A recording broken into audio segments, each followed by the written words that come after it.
Hey everybody, we're back with another wellness video, and I am so fortunate to have Paula Provenzano with me today. She is the National Sales Manager at Jurlique Skincare, one of my favorites. Paula, good morning. Good morning. How's everything? Just a quick correction, Allan. Ohio, I'm right? I'm the National Education Manager. Don't put me in sales. Oh, National Education Manager. I got it. All right, and you're in Ohio, right? I am in Cincinnati, yeah. Well, I don't think your weather's probably any different than mine today. Actually, this background sort of looks like Palm Springs today, except we have snow on the mountain already. So it's been cold and rainy here. People say I'm coming to the desert. I go, no, don't come down yet, you know?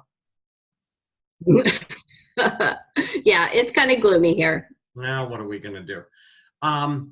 It's funny, as I start this video and have this conversation with you, and I got off the phone yesterday with Lewis, and I was reminding him that you guys were kind enough to send me product, which I'm using, and my wife and our daughter in Boston, who said, you know, I don't like rose, and I sent her the products. I said, try these anyways, and she goes, okay, I'm in love with the body wash. It's my new favorite product. How is that people say they have this thing about rose? They either love it or don't, then they decide they love it.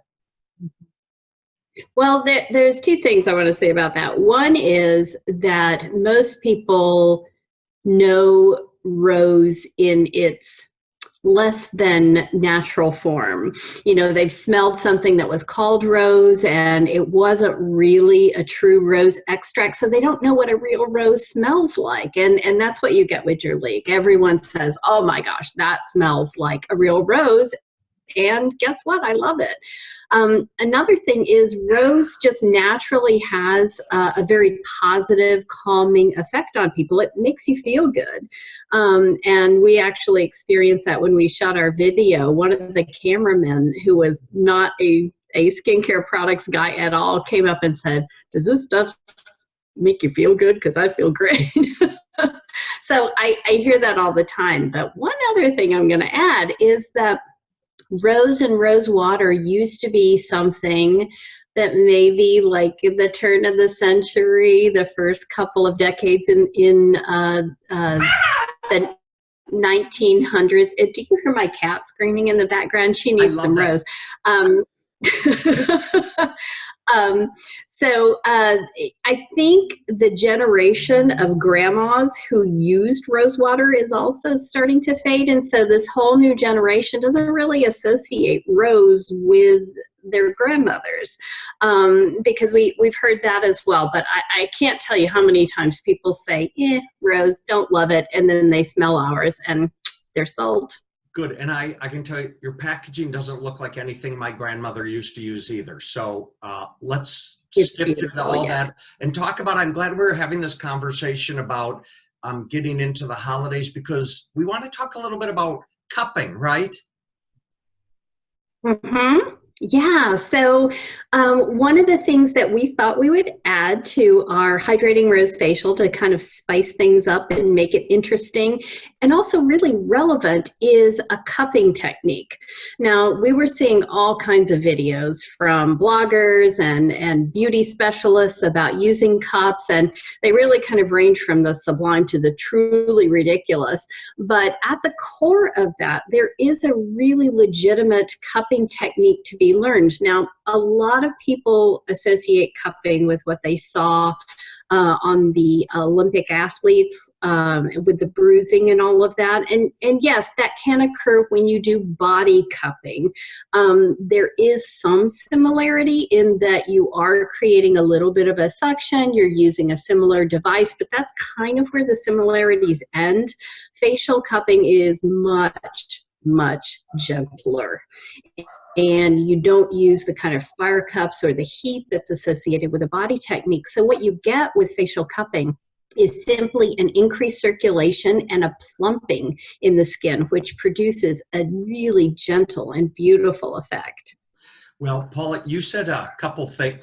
You know, for my viewers who watch these videos all the time, they know I'm a big note taker because I can't remember from 3 minutes ago. But I've had cupping done.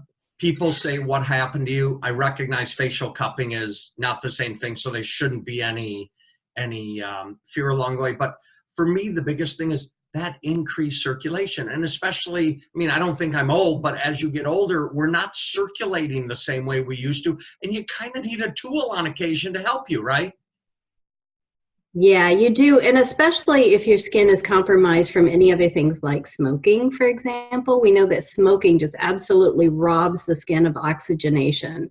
So it's a perfect facial for that. And then also that plumping really can soften a lot of the lines and wrinkles on the face. So it produces a beautiful effect in a fairly short amount of time. So it's a great partner with the Hydrating Rose facial, because that's also a facial that from a product treatment perspective is plumping and nourishing and hydrating. So they're really compatible. And I think we're going to add a video, right? A video clip to this as well, so people can actually see what's going on. Yes, I would love for everyone to see that, because it is so relaxing. In fact, I think there's depending on what part of the clip that you show, there's a point where the model falls asleep during the filming. So. By the way, always my favorite thing, right? I think for most therapists, when a client falls asleep and they're dribbling or they're snoring a little bit, it makes them smile because they know they've brought that person right into the zone they're supposed to be, which is the outer zone, right? You said exactly. You said three things now that I'm going to go back to these again because I think they're so critical: circulation, oxygen, plumping. So all these characteristics sound to me like positive, positive, positive. Are there any negative or contraindications at all to doing this? Only with a skin that is very hypersensitive. You know, if you have inflamed acne, the last thing you want to do is increase circulation. You want to calm the skin down. So this would not be a treatment contraindicated, or that would be contraindicated for any kind of inflammatory conditions, super, super sensitive, inflamed rosacea. And I specifically want to say inflamed rosacea, because rosacea can really kind of present in a number of different ways, and it can be performed on skin with people who have certain types of rosacea. You just don't want that kind of redness and inflammation in the tissues, because it would probably exacerbate that a little bit. Got it. Well, as I understand it, a rose is a rose is a rose, except if it's rare Jurlique rose.